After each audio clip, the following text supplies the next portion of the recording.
Listos. Muy Ok, buenas tardes. perfecto. Empieza, por favor, Jonathan, sí. Arranca la presentación, sí, después yo complemento, gracias.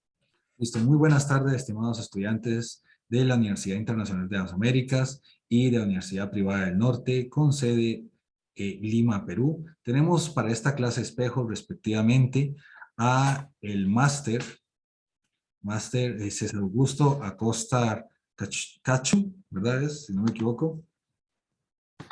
Economista, académico, respectivamente de la sede de Lima, Perú.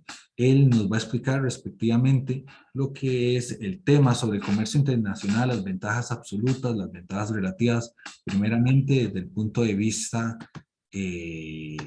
internacional, teórico, y una perspectiva más tirada como al ámbito de su país, y luego procederé en mi persona a explicar lo que es la teoría del capital, y la teoría del capital, el riesgo país y estas perspectivas macroeconómicas. Un gusto, don César, estar con usted compartiendo esta noche y con todos los estudiantes de la Universidad Privada del Norte, igualmente, igual los estudiantes de la Universidad Internacional de las Américas en Costa Rica. Muchísimas gracias por estar con nosotros y todos aquellos invitados, debido a que esta clase se hace a nivel más abierto, entonces las universidades proceden a generarle publicidad respectiva para fomentar lo que es la discusión y la creación de conocimiento crítico. Muchísimas gracias, don César. Adelante. Muchas gracias, mi estimado Jonathan. A ver, en primer lugar, mi agradecimiento especial a la Universidad Internacional de las Américas de Costa Rica, con quienes es la primera vez que estamos trabajando. Estamos trabajando por primera vez y esperamos que esto sea pues realmente un éxito, ¿no? Para poder continuar con algunas otras actividades a futuro. Perdón, escucho, Jonathan, si puedes controlar el sonido. Hay una distorsión al fondo.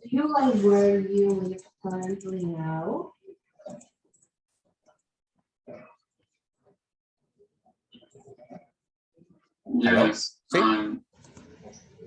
Sí, chicos, por favor, mantengan sus micrófonos cerrados. Igual también a los estudiantes de UPN, por favor, cierren sus micrófonos. Gracias. Muy amable, gracias. Perfecto, ahora sí. Le decía de que estoy muy agradecido a la Universidad Internacional de las Américas por esta oportunidad de realizar esta actividad académica con ustedes, ¿no? A través de su curso, profesor Jonathan Salas Segura, y que lógicamente es una expectativa bastante grande a lo que puede suceder a futuro. Estas experiencias ya las hemos tenido ya en otras oportunidades, ¿no? En forma privada, en forma ya... hemos trabajado ya algunas actividades con el profesor Salas y esta es la primera vez que trabajamos directamente con la Universidad Internacional de las Américas y la Universidad UPN de Perú, sede de Lima, Los Olivos. En esta oportunidad también quiero agradecer la intervención de la señorita Natalia Mora Calvo, ¿no? Quien ha tenido la gentileza de hacer los arreglos, los contactos previos para poder tener esta actividad académica, de las cuales nosotros vamos a entregarles las evidencias apenas termine esta sesión, ¿no? Para ambas universidades. Bueno, listo. Empecemos. Un gusto de tener a los 51 estudiantes de ambas universidades en este momento. Sé que van a ir llegando algunos más durante la noche. No tenemos mucho tiempo, son clases espejos directos, vamos a trabajar unos minutos, me toca a mi persona, luego el profesor Jonathan, y luego algunas preguntas de interrelación entre ambas universidades, y lógicamente tenemos que tener las evidencias al final, como son la fotografía de todos los estudiantes. Por el momento, me disculpo, ¿no? Por algunos estudiantes que no pueden abrir la cámara directamente. Nosotros tenemos un problema acá de conexión. Tenemos problema de conexión de internet y apenas abre la cámara, inmediatamente lo puede sacar de Zoom, ¿no? Suele suceder acá en Perú estos temas de conexión, pero sí, al momento de la fotografía final, ¿no? De los saludos, hacemos mejor esfuerzo para abrir toda la cámara de todos y que salga pues, una bonita actividad. Listo. Empezamos. El tema del comercio internacional, bueno, es de larga data, definitivamente, pues no es que estamos recién inventando la rueda, ¿no? Nada que ver. El comercio internacional viene de muchos años atrás, siglos, ¿no? Siglos, pero no vamos a hacer un tema de este tipo, no vamos a hacer, digamos, tema histórico, ¿ya? Vamos a avanzar. A ver. A ver, un ratito. Listo.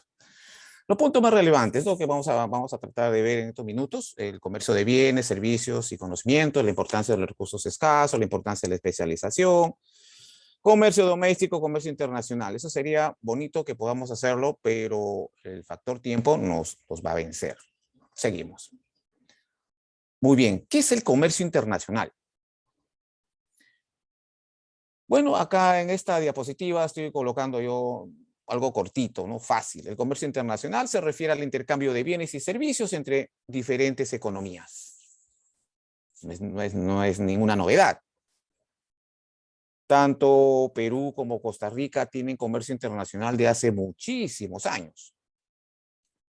Y con mayor razón en los últimos años de este nuevo siglo, el tema de la globalización está vigente, presente, e influye muchísimo en las decisiones de los gobiernos. ¿Qué cosa hay que hacer? Seguir la línea, la gran masa que va hacia la derecha, o cambiamos a otro lado, ¿no? Por decir, ¿no? Figurativamente. Bueno, gran parte del mundo hace lo mismo. Está pues inmerso dentro de lo que nos dice la OMC, la Organización Mundial del Comercio. Y eso pues ha salido a la luz con mayor fuerza después de la Segunda Guerra Mundial, donde todos los países aliados, ganadores de la Segunda Guerra Mundial, se alinearon y tomaron decisiones que cómo vamos a comerciar. Bueno, estos son los resultados que tenemos ahora, y sobre todo con la presencia, repito, del aspecto de la globalización. La globalización, pues ustedes saben perfectamente que es una situación muy particular que se presenta en el ámbito internacional con respecto a la economía, a las ideas, a las comunicaciones, a la tecnología, a la economía misma. Entonces, esa es una tendencia, ¿no? Que va, y hasta ahora estamos todos inmersos. Si no fuese por el tema de la globalización, nosotros ni siquiera estaríamos comunicándonos. Ni siquiera ustedes estarían usando sus celulares que tienen en la mano izquierda agarrando, ¿no es cierto? Porque muchos están ahorita con su celular en la mano izquierda y tienen abierto su laptop frente a la pantalla en el curso. No pudiesen hacer eso. Ni siquiera tú pudiesen tener la oportunidad de tener la laptop que están funcionando en estos momentos. Porque es un desarrollo tecnológico tan fuerte que se han dado en los últimos 30 años. El desarrollo tecnológico, por las potencias, definitivamente. Hay un tema detrás también, tecnológico, comercial, político, si quieren verlo, pero que estamos arrastrados todos en mayoría. Por ahí unos países, 1, 2, 3, 4 países que dicen, no, yo no voy con eso. Bueno, pues, pero se atiene a las consecuencias. Pero nosotros estamos disfrutando de la tecnología, ¿no? Del tema de las comunicaciones, Internet, el mundo globalizado, Netflix, ¿no? Por decir algunas cosas, su ropa de marca, no sé, moda, la forma como se visten, música, todo eso es parte de la globalización. Y estamos también trabajando con ese tema de cómo influye, ¿no? En el comercio internacional. Vamos a ver. ¿Qué ocurre? Uy, perdón, se me fue. El comercio internacional ocurre por dos motivos. Las economías son diferentes y se puede sacar partido de estas diferencias. Definitivamente que sí, así ha sido siempre, ¿no? Siempre ha ocurrido esto. Y el otro es que cada economía puede especializarse en producir aquello en lo que está más capacitada. No es que queremos hacer un comparativo directo de qué país es mejor, qué país menor, ¿no? Simplemente nosotros, como países hermanos, que somos de Costa Rica y de Perú, tenemos que tocar nuestros ejemplos, nuestros propios ejemplos de comercio, productos, servicios, políticas. Aquí también está en el tema del comercio internacional, hay políticas. Ahora vamos a ver. Avanzamos un poquito. ¿Dónde está mi...? Ya está, listo. Otras causas del comercio internacional. La distribución irregular de los recursos económicos. Sí, en nuestros países tenemos diversos recursos económicos, no son iguales. 2, diferencia de precios, la cual a su vez se debe a la posibilidad de producir bienes de acuerdo con las necesidades y gustos del consumidor. Podemos hacer una pequeña reflexión acá, ¿no? Partamos de algo concreto. Cada uno de nuestros países, Costa Rica y Perú, tiene unas políticas económicas ya marcadas por su gobierno, ¿no es cierto? En el caso de ustedes, están corriendo con un presidente, ¿no? Ya creo que el próximo año entran a elecciones, me parece, tengo entendido. En nuestro caso, en el caso de Perú, recién ha cambiado hace unos meses, en el mes de julio. Tenemos un nuevo gobierno con un enfoque muy diferente a los últimos 40 años, con un enfoque muy diferente cómo se debe manejar la economía. Y estamos ahora con una gran incógnita ahorita, ¿no? Perú está con una gran incógnita de qué va a suceder a futuro. Y tenemos que trabajar con el tema de comercio internacional. Comercio internacional es exportación e importación, ambos. No solamente es exportar, sino también tenemos que traer productos y servicios del extranjero a nuestros países. Cuando hablamos de distribución irregular de los recursos económicos, definitivamente que sí. Ustedes, estimados amigos de Costa Rica, tienen sus propios recursos, ¿no? Sus propios recursos que han logrado amasarlos, prepararlos durante los últimos años, ¿no? Con temas de tecnología, ¿no? Con temas temas de turismo, ¿no? Servicios, turismo. Hay otros recursos también que ustedes tienen y lo saben explotar adecuadamente, ¿no es cierto? Nosotros acá en Perú tenemos, digamos, con los recursos económicos, una distribución, digamos, así como que no tanto vivimos, sino de que tradicionalmente hemos recibido divisas por nuestras exportaciones. ¿Cuáles son la mayor exportación que nosotros tenemos? La minería, por excelencia. Ya, después conversamos ya un poquito más avanzado. Ya, seguimos.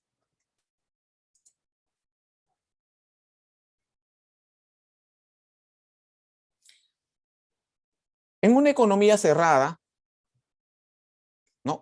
Vamos a suponer en este tema, ¿no? Ustedes como estudiantes también de macroeconomía pueden entender. En una economía cerrada, los agentes económicos se limitan a producir y consumir bienes y servicios que son capaces de que se generan con los recursos disponibles a nivel doméstico, lo que tienen internamente, ¿no?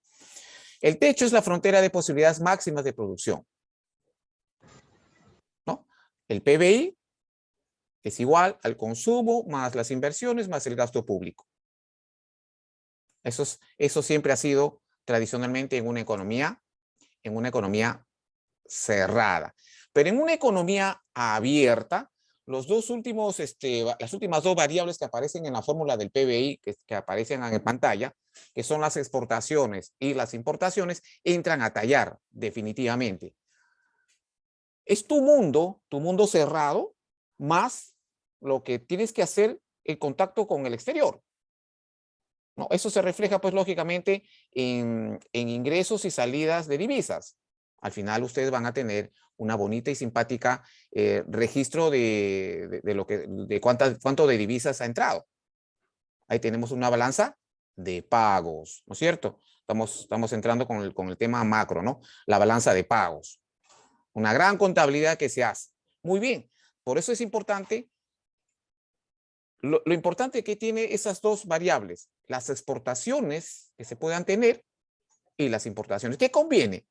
¿Qué conviene en cada uno de los países generalmente? Bueno, que se tenga mayor exportación. Los excedentes que tenemos de producción en el país, lo podamos exportar y ser bien valorizados afuera. Y traer lo que sea necesario, ¿no? Lo que sea necesario, hasta en algunos casos lo mínimo de importaciones. Pero a veces no se puede porque ¿qué necesitamos de productos importados? Necesitamos productos, a ver, insumos, básicamente, ¿no? Insumos para tu producción interna. Maquinarias y equipo, bienes de capital. Básicamente eso. Y también, lógicamente, bienes de consumo, ¿no? Bienes de consumo. Por eso tenemos la ropa importada, tenemos los televisores de última generación, celulares de última generación, laptops, automóviles de lujo. Eso es porque podemos compararlo, podemos traerlo, mejor dicho, perdón, podemos traerlo del extranjero como bienes de consumo. ¿Se dan cuenta lo importante que es? Esas dos variables, exportación e importación. ¿Qué le conviene a los países? Repito, tener un excedente, ¿no? Una diferencia positiva entre las exportaciones, de preferencia mayor exportación que importaciones. Pero eso no te quita de que algunos países sean netamente importadores. ¿Ah? Hay países en el mundo que tienen esa configuración de que son netamente exportadores. Perdón, importadores. Importan, nada más. Y poquito exportan. Es que así es su estructura muy particular de esas economías. ¿Listo? Seguimos, por favor. A ver. Los beneficios del comercio internacional. Claro que hay beneficios, ¿no? Permite la cooperación entre los países y las regiones. No los tenemos ahora. En Centroamérica ustedes tienen tratados de ayuda, ¿no? De ayuda mutua. Ahora le voy a preguntar a nuestro amigo Jonathan Salas. Jonathan, ¿cuáles son los tratados que mayormente están vigentes en Centroamérica, por favor? Mi estimado, con un gusto participar. Bueno, para Centroamérica está la Red de Comercio Centroamericano. En el caso de Costa Rica tenemos un tratado de libre, los últimos tratados de libre comercio de más peso para nuestro país es el Tratado de Comercio con China, anterior a este el de Estados Unidos y anterior a este el de México. ¿Ya? Ah, muy Siendo, bien. siendo Estados Unidos el mayor socio comercial que tiene nuestro país. Otros tratados de libre comercio también con la Unión Europea, en donde Alemania también resalta respectivamente, porque Alemania es el mayor productor de tecnología ecoamigable y Costa Rica es uno de los mayores consumidores, a pesar de ser tan chiquitico. Muy bien.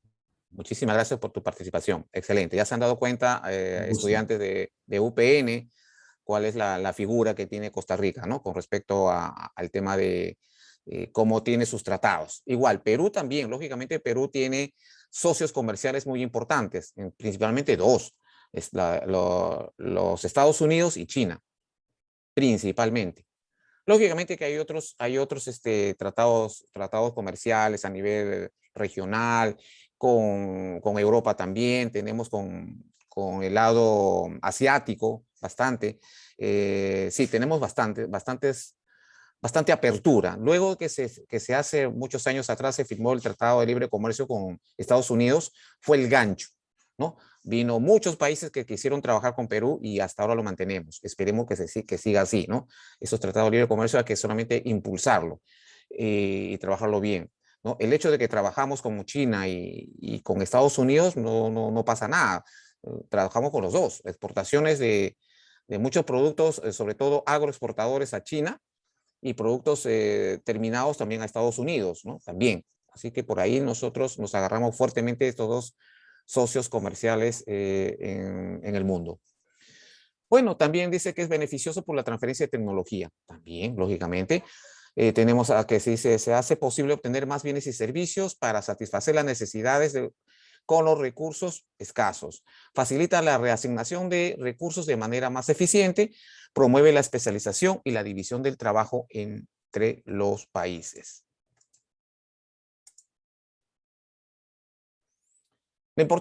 Seguimos con el tema de la importancia del comercio internacional.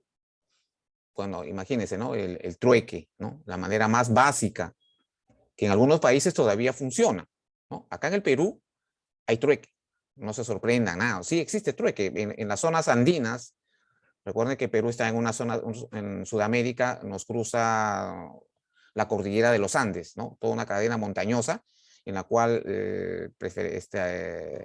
hay ciudades, hay pueblos en las alturas, ¿no? A 2.000, 3.000, 4.000 metros sobre el nivel del mar. Y esas poblaciones andinas metidas muy en provincias, se desarrolla el trueque, ¿no? Increíble que en pleno siglo XXI, que estamos viviendo tanta modernidad, tantos lanzamientos al espacio, de turistas que dan la vuelta al mundo, etcétera, tenemos trueque, imagínense. Lógicamente que para esto también aparece el dinero ya en épocas muy antiguas y ha servido como medio de intercambio. Eso sí lo sabemos, ¿no?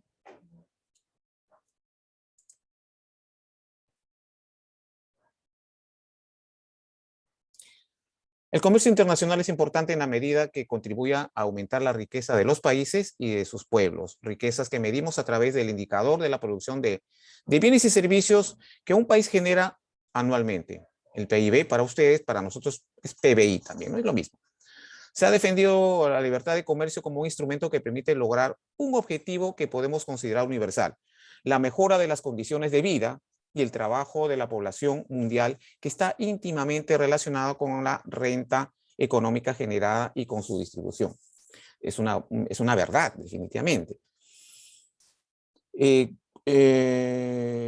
¿Cómo dice, cómo es esto, ¿no? ¿Cómo es la figura? ¿Qué tiene que ver el PBI acá? Bueno, el PBI ustedes saben que es una medición de la producción que tiene el país, cada uno de nuestros países. La producción de los bienes y servicios, ¿no? En un determinado tiempo dentro de las fronteras del país. Entonces es como un gran índice, una gran medida, ¿no? De qué tanto podemos comparar, digamos, en términos relativos, ¿no? Vemos en porcentaje cuánto ha crecido el país de un año a otro y lo comparamos con otro país, ¿no? A nivel mundial, a nivel latinoamericano, a nivel europeo, comparamos, a ver, mi país con otro país, ¿cómo va el tema del PIB? ¿Ha crecido o ha bajado? ¿O se ha mantenido estancado? Entonces, ahí podemos ver qué tanto realmente ha crecido, ¿no? Aquí dice, contribuye a aumentar la riqueza de los países, ¿no? Y pues ahí tenemos el indicador fundamental hasta el momento, ¿no? Aunque hay muchos académicos que están poniendo ya otros indicadores, a diferencia del PBI, ¿no? Para poder medir no solamente la riqueza, ¿no? Sino también el bienestar de la sociedad, ¿no? Hay otras medidas que quieren por ahí integrarse. Ojalá que sea posible que esta idea de una sola medida que vea el bienestar realmente de la sociedad con la cual se trabaja, sea masificado, ¿no? Seguimos. Voy a saltearme, pero el factor tiempo también nos vence a nosotros. Un ratito, por favor. Vamos a ver. Ya, aquí. Muchas veces unas fotos, una gráfica, nos dicen mucho más que 1000 palabras. A ver. Ahí tenemos barriles de petróleo, tenemos productos agroexportadores, ¿no? Tenemos ahí justamente aparece una foto, ¿no? Café de Costa Rica. Bueno, esperaré un día que tomar un buen café de Costa Rica porque no he tenido el placer, ¿no? O iré a Costa Rica a tomarme un buen café con mi amigo Jonathan y disfrutar de ese sabor especial. Acá en Perú también tenemos también muy buenos regiones donde se producen café de exportación, ¿no? También exportamos también las frutas, ¿no? Muchas frutas que no existen, digamos, en algunos lugares del mundo, son muy apreciados en otros países y Perú lo tiene. Lo bueno de Perú en cuestiones de exportaciones de productos agroexportadores es que hay muchos microclimas que permiten la producción de ciertos productos que no se dan normalmente en otros países. Así que tenemos esa suerte de tener esa gran biodiversidad en todo nuestro territorio nacional.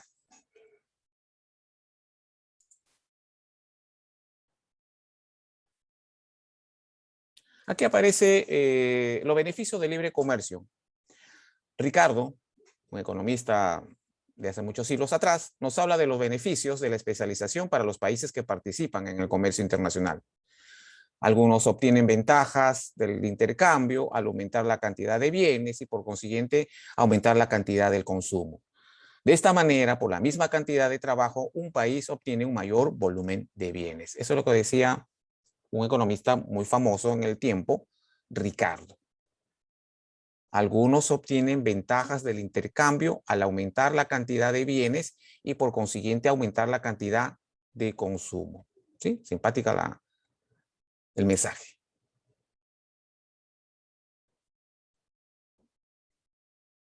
Voy a cortar algunos detalles. 3, 4. Aquí.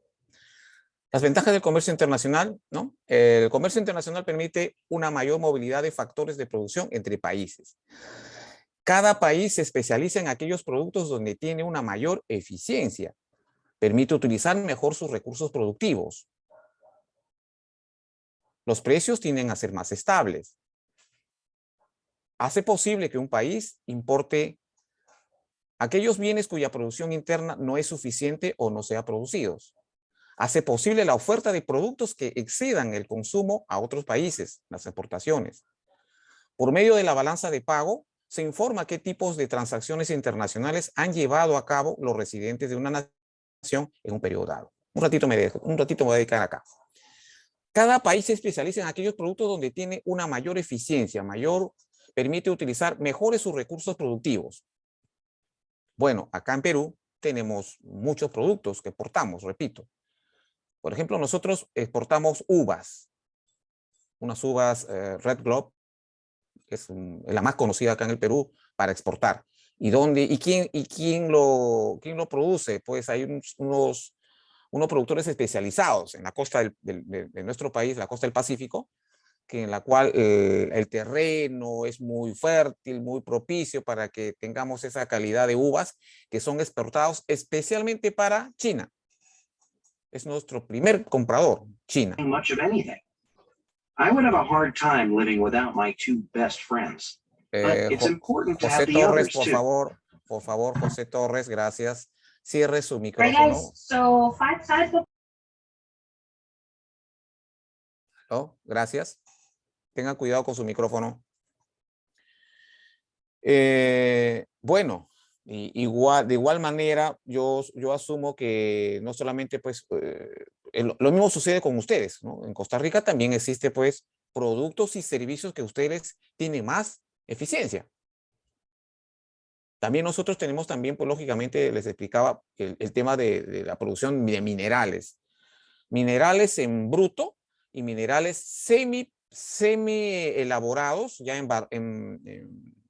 barras o en otra presentación que se lo llevan a otros países para ser comprados en otros países y desarrollados allá, ¿no? Igual nosotros tenemos otras cosas, gas últimamente, ¿no? Gas también exportamos gas, no en mucha cantidad, pero también exportamos, ¿sí? Aunque es un tema ahora bastante... ¿Aló? Un momentito, por favor. ¿Aló? Sí, don César, lo escuchamos, don César.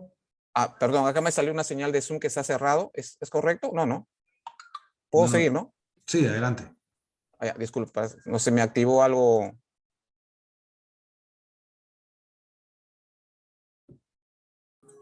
Sí, se fue. Algo se le activó. Regáleme un momentico, voy a comunicarme.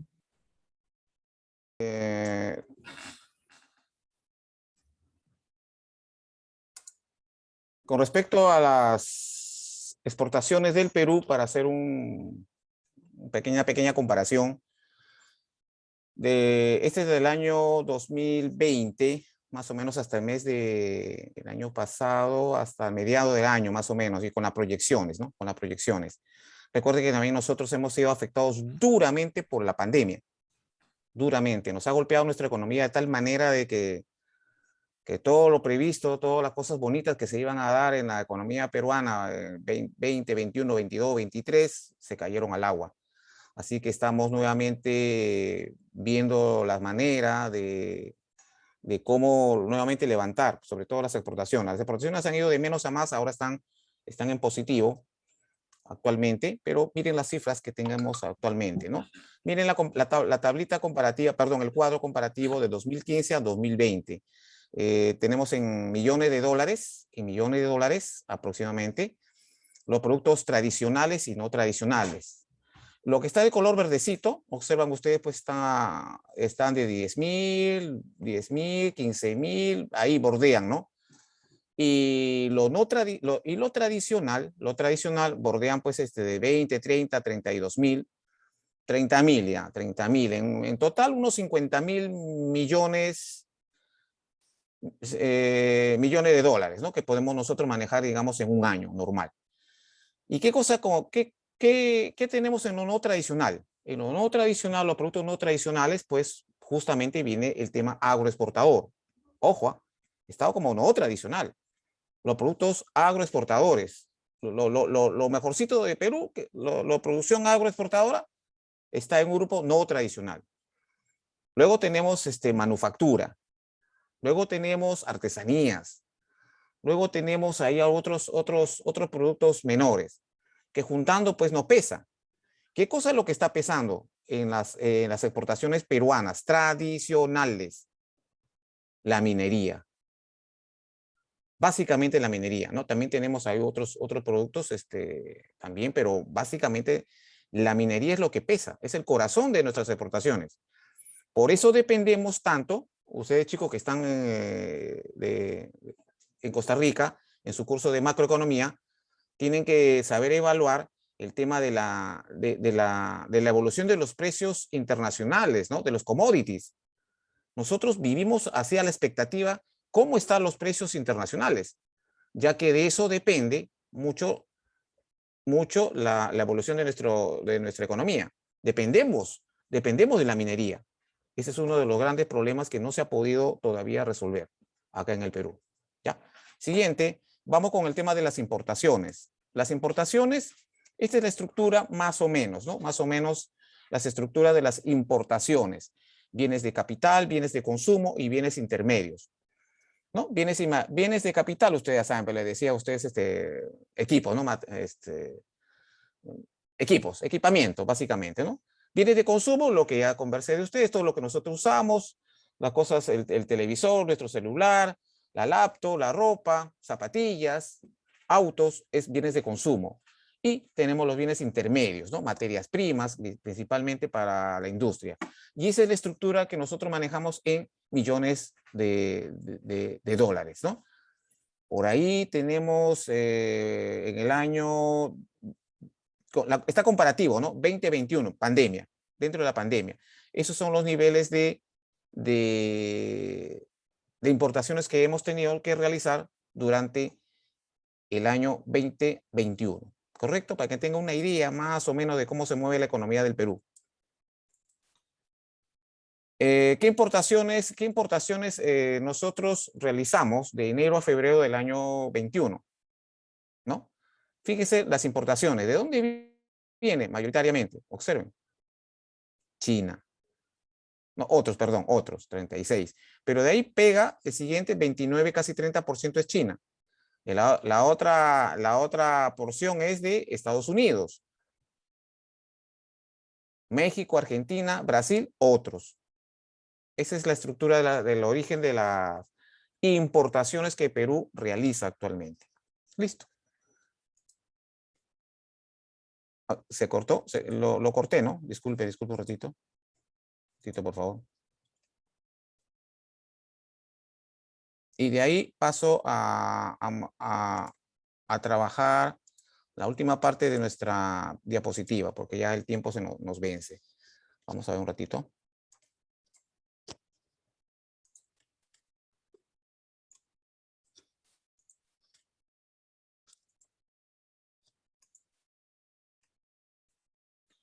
Cuando hablamos de ventajas comparativas,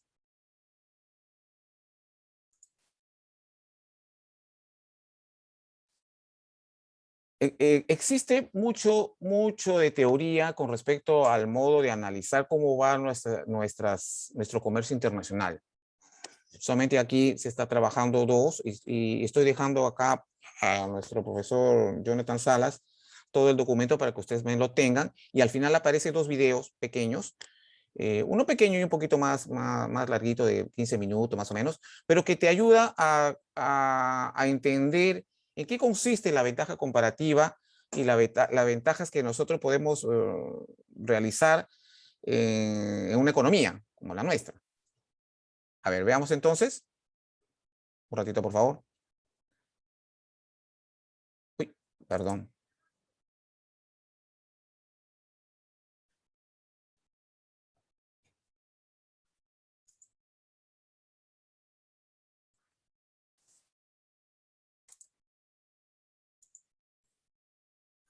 La ventaja comparativa se utiliza para resaltar las ventajas del libre comercio internacional.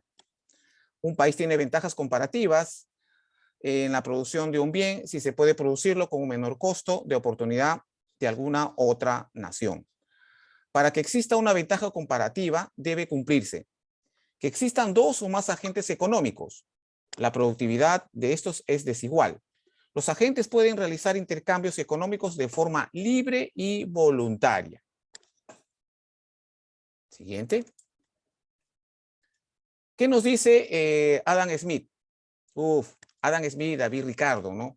Son personajes de la economía mundial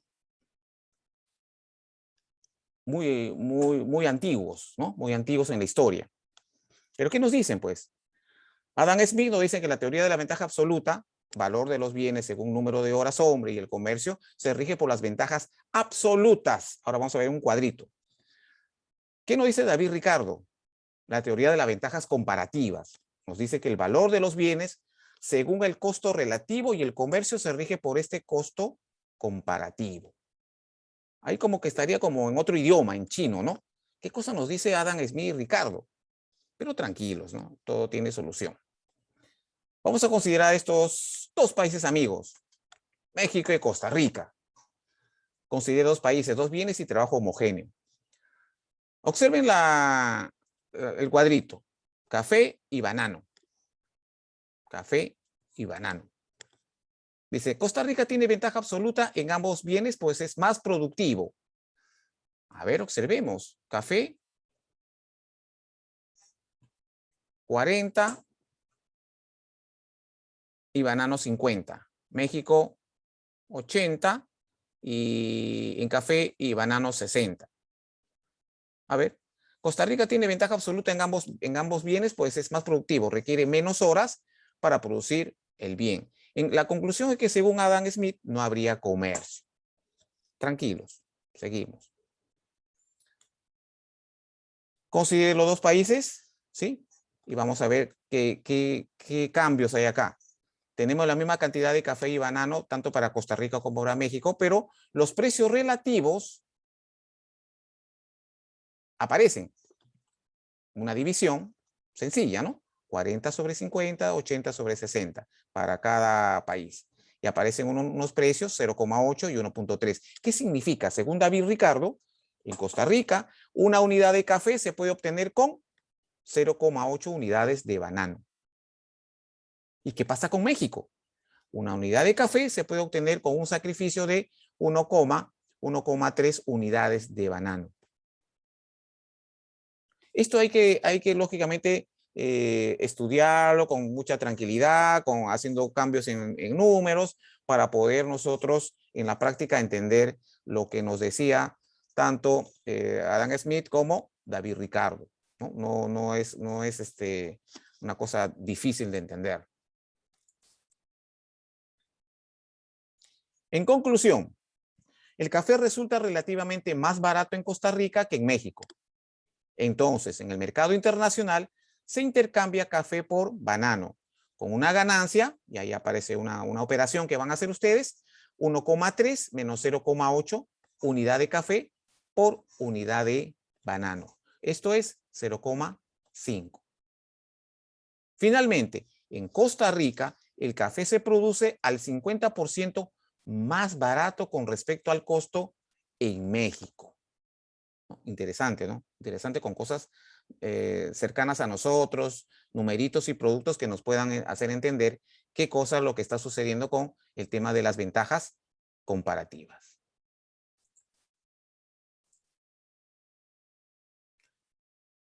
¿Qué dice David Ricardo? ¿No? Costa Rica posee la mayor ventaja absoluta de café, en contraste con el banano. Pueden observar ustedes, 40 horas, dice, ay, perdón, Costa Rica posee la mayor ventaja absoluta en café, 40 horas hombre, en contraste con el banano. Costa Rica exporta café y México exporta banano, y se aprovechan las ventajas comparativas. Las ventajas comparativas. A ver, veamos. Interesante, ¿no? Repito, en nuestra diapositiva, en la parte final, aquí estoy entregando 2 videos que ustedes pueden consultarlo y van a tener un poquito de explicación más tranquila para que ustedes puedan trabajar. ¿De acuerdo? Y finalmente, muchas gracias por estos minutos que me han atendido. Algo rápido, algo introductorio con el tema de comercio internacional. Algo rápido, pero que es necesario trabajarlo, ¿sí? Vamos con nuestro amigo Jonathan Salas. Adelante, por favor. Dejo de compartir.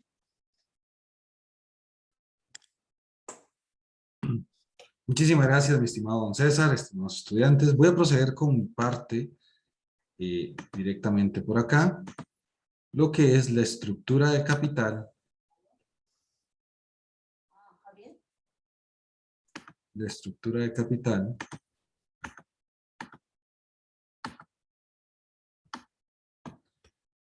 Costo de capital y la estructura de capital y su perspectiva macroeconómica. Entonces aquí lo que vamos a tomar en cuenta es desde la perspectiva financiera cómo se relaciona esto en base a las pymes, pequeñas, medianas empresas y cómo afecta esta situación una perspectiva más amplia. Por ejemplo, el capital y la globalización, las decisiones de inversión, las decisiones de financiamiento, las decisiones de dividendo. Estas son decisiones que toman cualquier empresa. Cualquier empresa está tentada a tomar en qué vamos a invertir, en infraestructura, en capital, en terrenos, en mano de obra. Esta misma situación también la van a realizar los países respectivamente. Por ejemplo, decisiones de financiamiento. ¿A quién le vamos a pedir dinero? Si fuéramos una empresa, podemos hacer acciones comunes, acciones preferentes, podemos sacar bonos. Lo mismo lo hacen los países. Lo mismo lo hacen los países cuando Hacienda saca bonos del Estado o el Banco Central sacó bonos de deuda respectivamente. Y luego tenemos las decisiones de dividendos. ¿Qué son las decisiones de dividendos? Bueno, desde la perspectiva de una empresa es lo que le vamos a pagar a aquellos inversionistas. Desde la perspectiva de un país es lo que les paga a los inversores extranjeros por obtener bonos, ¿verdad? O certificados por parte del gobierno de Costa Rica. Y aquí tenemos 2 financiamientos a corto y en el largo plazo. Al corto plazo generalmente son aquellas inversiones financieras, aquellas inversiones que tienen un gran margen de liquidez. Sin embargo, a largo plazo es más usual verlas en el caso de los países. Por ejemplo, bonos de deuda de Costa Rica que se compran, se venden por $1 millón y se recupera su inversión a 10 años. Entonces ya tienen un plazo. Esto entran en un mercado secundario donde se revenden. Pero exactamente lo mismo pasa con las empresas que con los países. Entonces, si comprendemos la empresa de nuestros países, posiblemente vayamos a tener una similitud en lo que es la estructura del país desde una perspectiva macroeconómica. Entonces, ¿qué es el costo? El costo de capital es la tasa de rendimiento interno que una empresa deberá pagar a los inversores por incitarles a arriesgar su dinero en la compra de los títulos emitidos, acciones, obligaciones, preferidas, obligaciones, préstamos, etc. Exactamente este nombre, costo de capital, si está relacionado con la empresa, está relacionado con el país. Ahora, ¿qué es lo que nos parece bastante relevante en este tipo de situaciones? La tasa de interés. Si una empresa es muy fuerte, sus acciones, sus bonos van a tener un alto valor en el mercado. De la misma manera pasa para los países. Solamente que en los países tenemos una situación llamada riesgo país, y cómo estos toman en cuenta cuánto pagan. Por ejemplo, si yo les preguntara en este momento, ¿qué país creen que paga más si usted compra un bono de deuda a ellos? Alemania, Japón o Costa Rica. Evidentemente Costa Rica va a pagar más. ¿Y por qué Costa Rica? Porque entre más segura es esa economía, menos rendimientos dan. ¿Por qué? Porque el riesgo es menor, y al ser el riesgo menor, el dinero se puede decir que está asegurado. De ahí que los bonos de Estados Unidos sean categorizados bonos AAA, o los bonos de Alemania sean categorizados bonos AAA. ¿Por qué? Porque ellos controlan la moneda respectiva que son los bonos, en el caso el dólar americano, y en el otro el euro a nivel europeo. Entonces, los países entran en estos factores de riesgos. ¿Qué pasa con las empresas? Las empresas también, desde el punto de vista de las empresas relevantes. Por ejemplo, si yo soy una fábrica de chips, pues, ¿cuál es el indicador que tengo que tomar cuenta? Bueno, Standard & Poor's, respectivamente, los valores de bolsa, y a la misma vez tengo que tomar en cuenta el valor de las acciones de otras empresas, ¿verdad?, mejor posicionadas para poder emitir, hacer algún tipo de emisión de estos tipos de captadores de riesgo. ¿Cuáles factores influyen para las empresas y para los países la toma de esta decisión de crear deuda? Por ejemplo, en el caso de Costa Rica, se ha estado limitando, y en muchos países latinoamericanos, incluyendo Perú, las condiciones económicas, las condiciones de mercado, las condiciones financieras operativas de una empresa y la cantidad de financiación necesaria para realizar nuestras inversiones. Entonces, aquí podemos tomar en cuenta, si ponemos un poquito de atención a las noticias, donde decimos, bueno, Costa Rica, Perú ocupan un puente en tal zona, ¿verdad?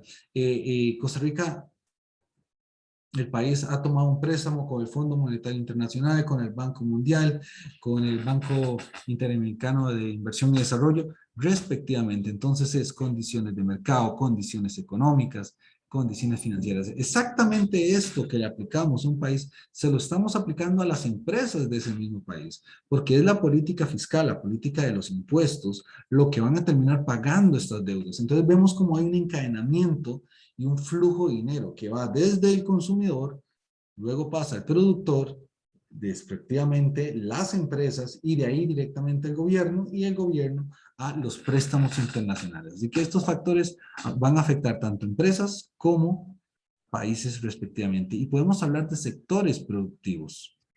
Luego tenemos los procedimientos, perdón, por aquí, el costo promedio ponderado de capital, ¿verdad?, conocido respectivamente como la WACC en sus siglas en inglés. ¿Qué es el costo promedio ponderado de capital? Es un costo de capital y es importante por estas dos razones. Número uno, minimizando el costo del capital es posible maximizar el valor de la firma. Entonces, ¿a una empresa le sirve estar sacando emisión monetaria a cada momento? No, no le sirve. No es factible. ¿Por qué? Porque si algo abunda, según la ley de la demanda, si algo abunda, su precio tiende a caer. Exactamente pasa en el caso de los países. Si cada momento, todos los años, un país está sacando bonos de deuda, eso significa que se está apalancando, se sigue apalancando respectivamente, y cada vez que saque un bono va a tener que ofrecer más dinero y más tasa de interés. Y la tasa de interés es el costo del dinero en el tiempo.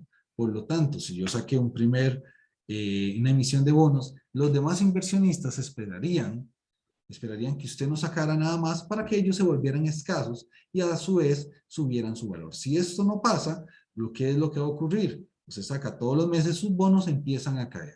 ¿Y esto dónde? En el mercado secundario. O sea que su bono posiblemente se ofrezca por $1 millón a una tasa de interés de un 5%, y el mercado secundario esté pagando $800,000 por ese bono de $1 millón, debido a que abundan en el mercado. ¿Y esto por qué? Porque la situación de pago se vuelve cada vez más improbable que ocurra. Luego tenemos la realización de los supuestos de capital, que requiere un estimado del costo de capital desde la perspectiva de la empresa. Esto también le pasa a los países.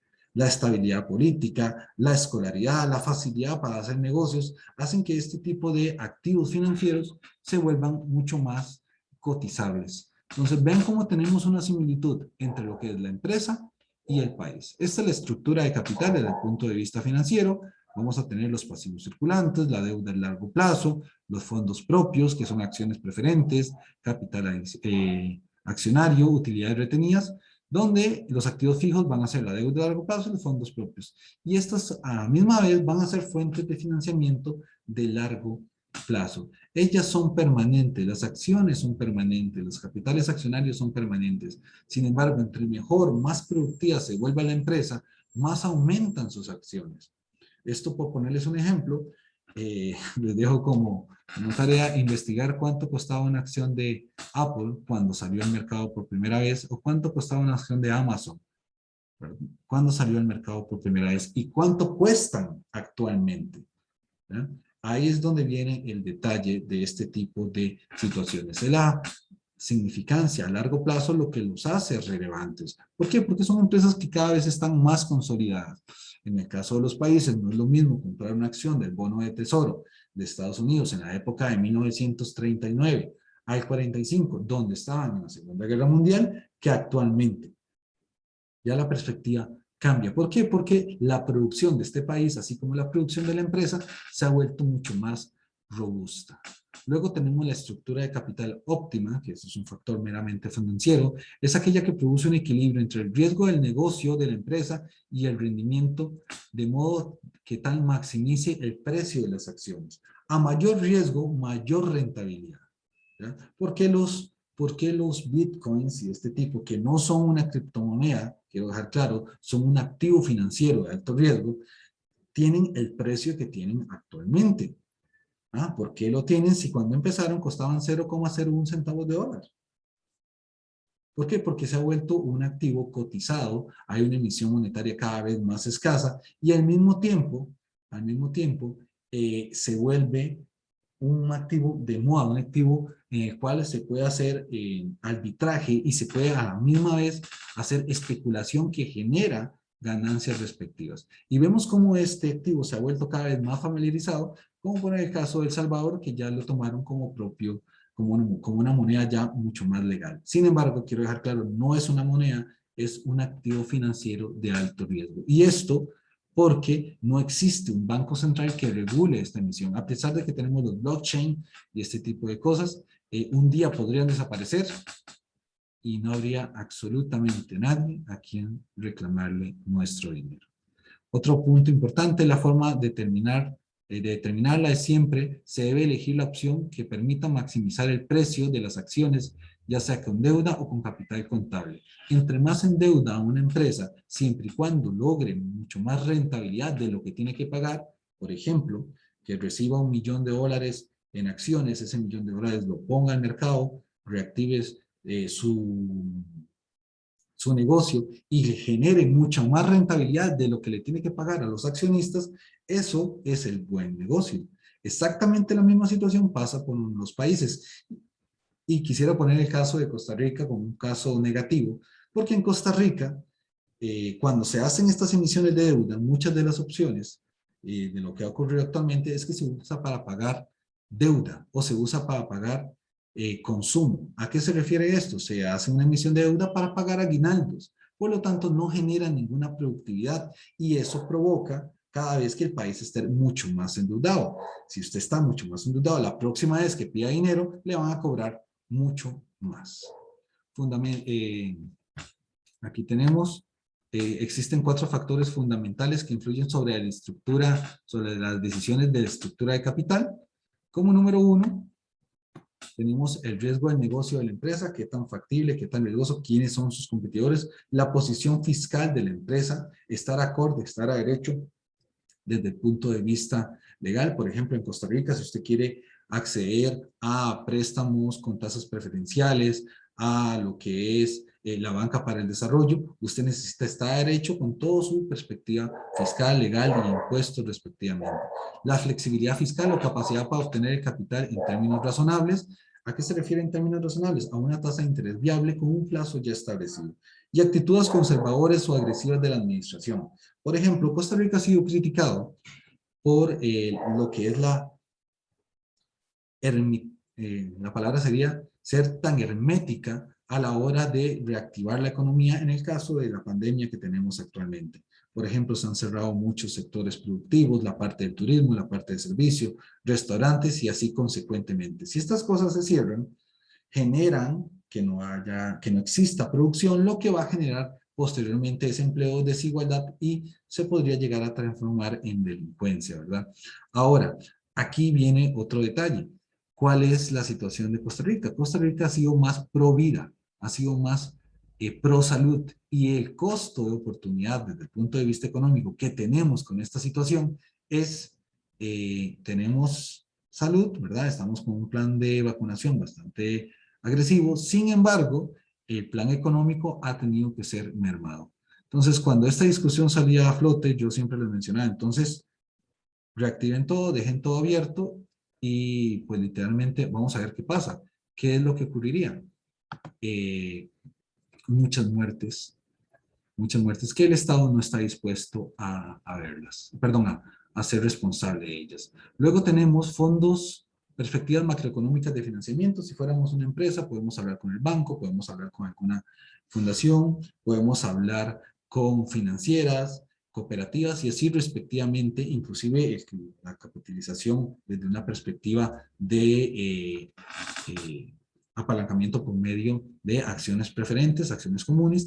En el caso de los países, tenemos varias opciones, el BID, Fondo Multilateral de Inversión de Banco Interamericano de Desarrollo, el Banco Mundial, la Fundación Ford México, que en el caso de Costa Rica, no sé si en Perú existe, pero en el caso de Costa Rica se utiliza para lo que son pequeñas y medianas empresas, el OICO Credit, que está relacionado con el mercado asiático, el Banco Interamericano de Desarrollo, el BID, Doen Foundation, que también está ligado con las pymes y los genera a hacer los negocios mucho más virtuales, y Road Capital, que está ligado literalmente a aquellas empresas que son bandera azul, ¿verdad? O que están con esta línea ecológica respectivamente. Entonces ven que existen muchas opciones, tanto para empresas como para países. Aquí lo que trasciende es la política comercial, económica, que hablaba nuestro querido profesor Don César, de qué es lo que el país desea darle mucho más prioridad. Por ejemplo, en el caso de Costa Rica se le da bastante prioridad en el ICT, que es el Instituto Costarricense de Turismo, a todo lo que sean empresas con una línea verde, con una línea ecológica. Luego tenemos, desde el punto de vista financiero, un ejemplo para la empresa. A continuación se presenta la estructura de capital óptima, ¿verdad? Y aquí ponemos un ejemplo: deuda a largo plazo, acciones preferentes, fondos propios y el capital total. La perspectiva de esta fórmula, no voy a introducirme directamente, voy a ampliárselas, le voy a mandar el material al profesor porque si lleva su detalle. Lo que quiero darles al final del día es que existe un 13.4%. ¿Qué significa esto? ¿Qué significa ese 13.4%? El nivel de rentabilidad que estamos esperando por las deudas que hemos estado adquiriendo. Estas deudas se utilizan para o pagarles a los accionistas o ser de una vez retroalimentadas en la misma empresa. Entonces es un ejemplo un poquito más matemático.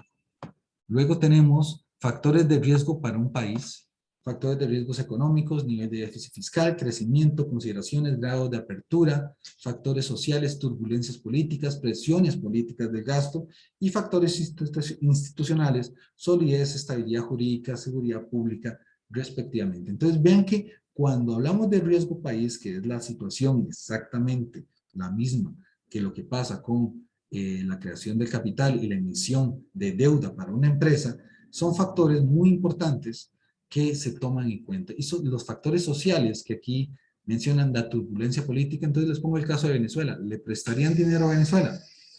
¿Le prestarían dinero a Nicaragua? ¿verdad? Esos son los factores que usted analiza en una empresa. Si la empresa está investigada, si la empresa está acusada de corrupción, pues es menos probable que sus acciones, cuando salgan del mercado, sean valoradas de una manera accesible o que la gente las quiera adquirir. ¿Cómo se calcula el riesgo país? Se toman varios puntos importantes,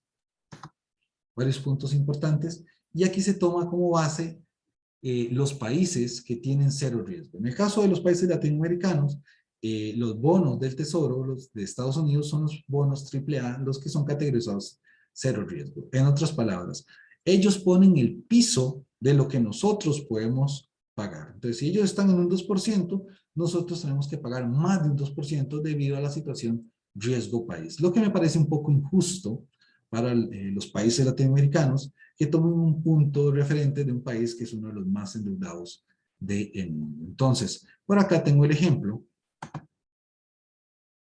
Dice, el bono del Tesoro de Estados Unidos paga un 3% anual, productos básicos como 300 puntos básicos, y en el caso del Perú, paga es de 20% anual, equivale a 2.000 puntos básicos. Entonces, el indicador de riesgo este es de 1.700. Entonces, vean la diferencia de que ellos pagan un 3%. Por cada $100 pagan 3. Por cada $100 nosotros pagamos 20. ¿Ya? Y esto es porque existen calificadores de riesgo como Standard & Poor's, como Fitch, ¿verdad? Anteriormente Lehman Brothers, que dicen qué país es más o menos riesgoso. Y toman como base los países del eje del norte, que son como Estados Unidos, Canadá y la Unión Europea. ¿Ya? Y ellos dicen cuáles son los factores. Sin embargo, quisiera hacer alusión a la crisis del 2008, cuando esto salieron la prime y la subprime, que eran los activos tóxicos, y les preguntaron a Lehman Brothers, que ya no existe, por qué dijo esta situación. Él simplemente dijo que es una opinión. Pues esto, en mi opinión, es un factor de manipulación hacia los países latinoamericanos. Esa sería mi presentación desde la perspectiva del costo de capital para una empresa y para la teoría macroeconómica. Muchísimas gracias, estimadas clases. Mi estimado don César. Excelente exposición, realmente sí, es un tema de que los chicos, yo estoy segurísimo ahorita que han puesto mucha atención con respecto a lo expuesto, ¿no? Y lo relacionado macroeconómicamente, como decías, con riesgo país y entender la dinámica, ¿no? La dinámica también de la importancia que tiene el costo de capital en las empresas. Y hay metodología en la cual te permite analizar, ¿no? Como decías tú, el WACC, ¿no? Hay que conocerlo cómo se produce el WACC, y es toda una secuencia de pasos matemáticos, digamos así, para poder entenderlo, y lógicamente engarzarlo ya en nuestras economías empresariales. Mi estimado, me parece que ya les toca a los chicos hacer algunas preguntas, no hay problema. Estimadas clases, ¿alguna consulta, alguna pregunta, algún comentario sobre este tipo de dinámicas? Completamente abierto. Abren su micrófono, nos comentan qué les ha parecido, qué les parece la perspectiva. Sabe que veo aquí como 50 manos levantadas, ya casi escojo. Adelante, don Mario Alonso, adelante. Muchísimas gracias por la cámara, muchísimas gracias por el comentario. Yo tengo una consulta. ¿Los tratados de libre comercio se pueden hacer con cualquier país o son como países claves? En este caso, si me permite, don César. Adelante, sí. Sí, en el caso de tratados de libre comercio, pues tiene sus restricciones. Por ejemplo, te voy a poner el caso de Costa Rica. Costa Rica tenía un tratado de libre comercio con Taiwán, pero Taiwán no tiene buena relación con China. Taiwán le ofreció a Costa Rica un puente llamado el Puente de la Amistad, que aquí en el río Tempiz, que es bastante bonito. Sin embargo, cuando China llegó a negociar con Costa Rica, China solicitó romper relaciones con Taiwán. ¿No? Entonces Costa Rica agarró el Puente de la Amistad y les dijo muchísimas gracias, rompimos relaciones, y China ofreció un estadio, respectivamente un estadio nacional. Entonces vea que acá tenemos un clásico ejemplo sobre la teoría del mejor postor. ¿Ya? Tanto en la política como en la economía, no hay como por decir alguna ley o algo que sí que nos diga que podemos o no podemos, pero sí hay situaciones de conveniencia respectivamente. No es lo mismo el mercado chino que el mercado taiwanés. ¿Ya? Y para hacer alusión más a un ámbito latinoamericano, por ejemplo, todos los países latinoamericanos no podemos comerciar con Cuba libremente porque existe un embargo comercial por parte de Estados Unidos e Israel, ¿verdad? Entonces, hasta que ellos en la Organización Mundial de Comercio no digan que se va a levantar este embargo comercial, no podemos comerciar con ellos. ¿Por qué? Porque si no, entonces limitarían el acceso de nuestros productos a países, a Estados Unidos. Sin embargo, yo soy muy nacionalista, soy muy latinoamericano y opino que si ellos nos hacen lo mismo, si todos los países latinoamericanos hacemos lo mismo, creo que eh, alguien se vería más perjudicado que otros, ¿verdad? Entonces, usted no acepta mis productos, entonces el resto de Latinoamérica tampoco va a aceptar sus productos norteamericanos hasta que no se levante. Pero eso es un nivel de solidaridad bastante utópico desde una perspectiva individual. ¿Por qué Europa sigue unida? ¿Porque quieren? No. Porque si no estuvieran unidos, no podrían hacerle frente a China, a Rusia, a Canadá, a Estados Unidos o a Australia desde el punto de vista comercial. ¿Me explico, mi estimado Mario Alonso? Sí, profe, muchísimas gracias. Con muchísimo gusto. ¿Alguna otra consulta, comentario, clase de Costa Rica, clase de Perú? Adelante.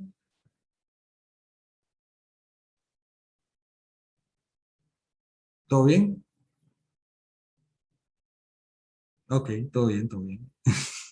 Ok, listo, listo. Bueno, mi estimado don César, si no tenemos ninguna consulta adicional fuera del compañero Mario Alonso, pues agradecerle su participación y agradecerle a la Universidad Privada del Norte, sede de Los Olivos, el estar con nosotros aquí. Respectivamente, le voy a solicitar a los estudiantes que nos pongan la cámara para tomar algunas fotos. Ah, bueno, adelante, don Diego, adelante. En el caso, quería hacer una consulta con respecto a eso. Bueno, Europa como tal, la mayoría de los países, pero el Reino Unido no está incluido en ellos. ¿A qué se debió o a qué se debe? En el caso del Reino Unido, su moneda, la libra esterlina, es una moneda bastante fuerte y siempre ha sido una bastante fuerte. Más bien la cuna de la economía es el Reino Unido, es Inglaterra, respectivamente. Y ellos no decidieron, formaban parte de la Unión Europea, pero, perdón, formaban parte de la zona euro, pero no del euro en sí mismo. Entonces, ¿qué es lo que pasaba? Conservaban su moneda, sin embargo, conservaban su moneda y tenían sus, porque al formar parte de este grupo, tenían grandes, lo que son incentivos fiscales y legales y comerciales para poder comerciar sus productos. En el caso, cuando pasa el caso del Brexit, ¿verdad? Ellos rompen esa relación, dejan de formar parte de la zona euro y su moneda pues nunca perdió valor, ¿verdad? Porque ella al mismo tiempo comerciaba, competía con el euro, competía con el dólar, pero los acuerdos comerciales, los acuerdos fiscales sí se rompieron respectivamente. Entonces, existió una encrucijada sobre si quedarse o salir, pero es que el solo hecho que usted forme parte de la Unión Europea, en este caso la zona euro, acarreaba que Inglaterra, bueno, el Reino Unido, tenía que pagar 16.000 millones de euros por año a lo que es el Bundesbank alemán, en ese caso el Banco Central Europeo, que es el banco alemán. Y la política monetaria la regían ellos. Entonces, si usted quiere sacar un bono, no podía si el Banco Mundial, perdón, si el Banco Alemán no le daba la autorización. Entonces ve que se ganan unas cosas, mi estimado don Diego, y se pierden otras, ¿ya? Y esta fue la situación que no les gustó en algún momento. Fuera de que también existieron muchas presiones desde el punto de vista, desde el punto de vista social, que uno de los parámetros es que existe libre tránsito entre toda esta zona. Entonces existía una migración muy fuerte de países menos desarrollados a un país más desarrollado, y eso fue uno de los factores políticos que dijeron, bueno, es que nos están quitando el empleo, ¿ya?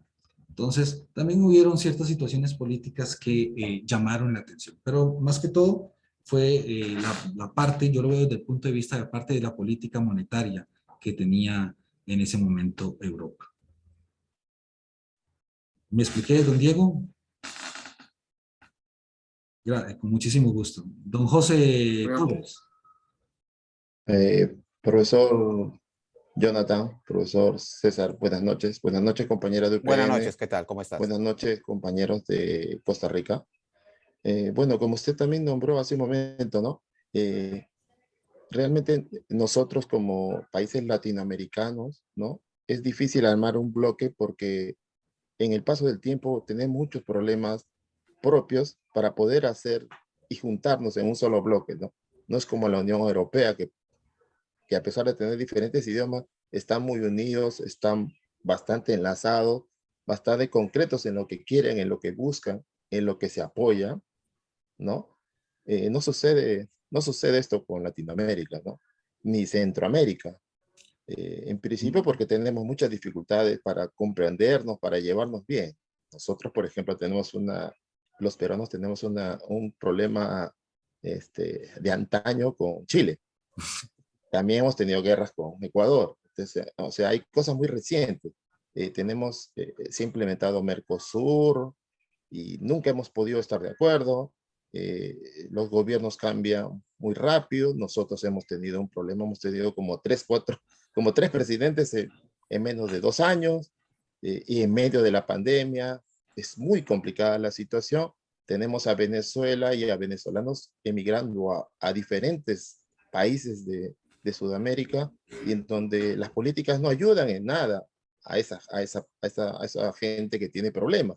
Entonces, si ni siquiera los propios gobiernos se pueden poner de acuerdo para apoyar a una hermana república que está sufriendo, imagínense cómo nos vamos a poner de acuerdo en cosas económicas, ¿no? Si en lo elemental, que es lo básico, subsistir, ayudar a la gente, no podemos ponernos de acuerdo. ¿Cómo podemos de acuerdo en políticas de integración económica y hacerle frente a las políticas económicas estadounidenses, que son agresivas y poco les importa? Pues si nosotros somos una parte de abajo y donde la parte sur no implica mucho ni tiene mucha relevancia. Somos los que generan materias primas, pero ellos tienen la tecnología, y en la tecnología está el dinero, está la plata y se maneja el mundo, ¿correcto? Eso era todo. Ok, listo. Argumentándote apoyando perdón, dándole un argumento a tu comentario, don José, Europa tuvo guerras, Europa tuvo pandemia, Alemania se agarró con todo el mundo, literalmente, y invadió Francia, invadió Inglaterra, invadió Polonia, Austria. España no lo invadió porque estaba Franco y que también era partidario de Adolf Hitler, y hoy son una potencia como bloque. Si el latinoamericano promedio de los países lograran hacer esto que ellos están haciendo, o sea, porque ellos no se ven, digamos, usted le pregunta a un europeo, ¿usted es italiano? No, yo soy europeo. Entonces, ahí es donde uno dice, ¿usted es costarricense? No, yo soy latino. Y esta es la perspectiva. Y voy a poner uno de los casos más recientes, en el caso de Centroamérica. Pues Centroamérica tiene una moneda internacional, tiene una sola moneda, pero no existe un banco que la imita ni que la regule. El banco que fue escogido para ese momento, en la época de los 80s, fue el Banco de Costa Rica. Sin embargo, cuando esto pasó, por ser el país más estable económicamente y más estable políticamente, los demás países no estuvieron de acuerdo, porque todos querían ser el banco. ¿Ya? Entonces, todos querían ser el Banco Central, obviamente, que controle la emisión monetaria y la política monetaria. Todos los gobiernos querían hacer esto. En cambio, en el caso europeo, dijeron, ¿quién tiene la economía más fuerte? Los alemanes. ¿Quién tiene que ser el Banco Central? Los alemanes. ¿Ya? En cambio, aquí con Centroamérica pasó eso. Y al nadie ponerse de acuerdo, cada uno agarró para su lado. Por ejemplo, yo sé que ustedes tienen una rivalidad muy fuerte con Chile, de parte he estudiado la historia, pero dos de las economías más fuertes es Chile y Brasil. Alguno de ellos dos tendría que ser el banco, ¿ya? Porque son los más fuertes, son los más fuertes política y productivamente. Cuestiones como Venezuela serían un problema, respectivamente, pero recuerden que la Unión Europea no empezaron todos a la misma vez, empezaron 8, y luego fueron metiendo gente. Y ahí tienen el problema de Grecia, que no se ha solucionado, ¿verdad? Y lo están apoyando. ¿Lo sacaron de la Unión? No, no lo sacaron. Lo endeudaron más. Él va a pagar toda la vida. Pero no lo sacaron. Pero más bien, don José, es crear esta conciencia bajo estas clases espejo que nosotros, los latinos, Perú, Costa Rica, Colombia, todos podemos estar unidos. Esa es la situación. Y esa hace la diferencia. Yo vengo de una familia, tengo una familia judía, y créame que cuando usted busca a alguien, primero buscas el de la casa. ¿Por qué? Porque el dinero queda en la casa. Si usted es José Torres, usted es albañil, yo no tengo que ir a buscar a alguien de afuera, que no es de mi familia. Busco a José Torres porque es albañil, porque el dinero que yo le dé a él queda en la familia. Por lo tanto, la familia se fortalece. Por lo tanto, el país se fortalece. ¿Vale? Pero eso es difícil, porque inclusive para el latino promedio es difícil llevarnos con nuestra familia. Yo creo que para todos. Entonces, es parte de esta situación. Más bien, muchísimas gracias, don José, por tu comentario. Entonces, te cedo la palabra. Bueno, en este caso, sí, hay muchas cosas por conversar. Sería toda una jornada nueva, ¿no? De programación sobre estos temas geopolíticos, inclusive, ¿no? Porque tenemos que analizar muchos factores, muchas situaciones entre los países, no solamente de nuestro hemisferio, sino de todo el mundo.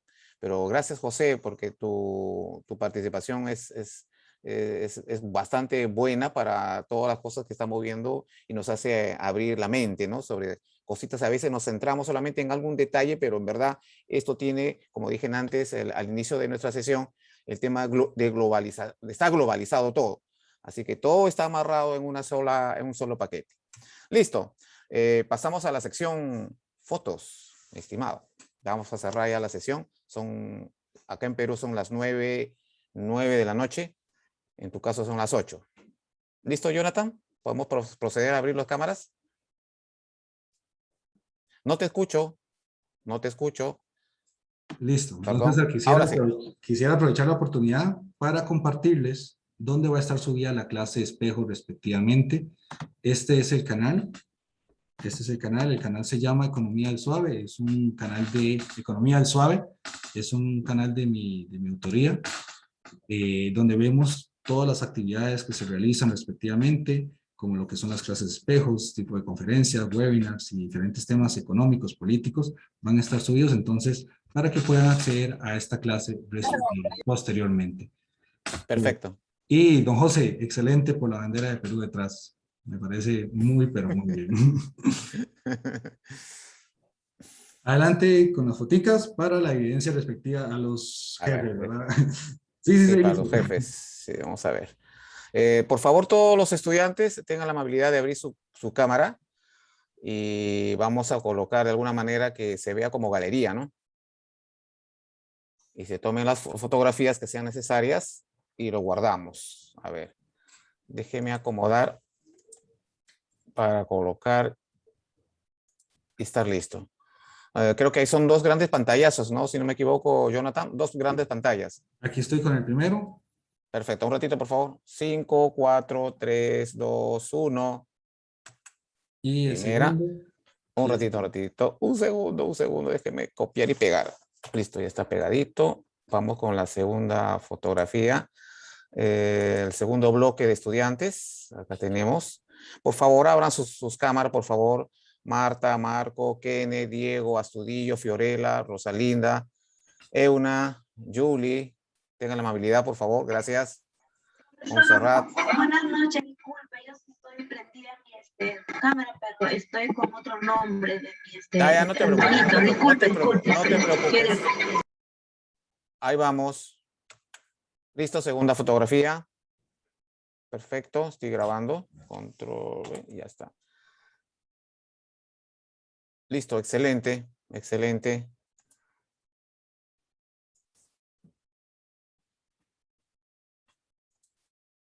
¿Aló? Listo, mi estimado. Perfecto. Listo. Mi agradecimiento a cada uno de ustedes por su participación en esta noche. Cortita, ¿no? Poquito, el tiempo es ingrato, pero mi aprecio personal para cada uno de ustedes y especialmente para los estudiantes de nuestra Universidad Internacional de las Américas. ¿Listo? Muchísimas gracias. Con todos ustedes, pura vida. Cuídense. Pura vida, hasta luego. Hasta luego.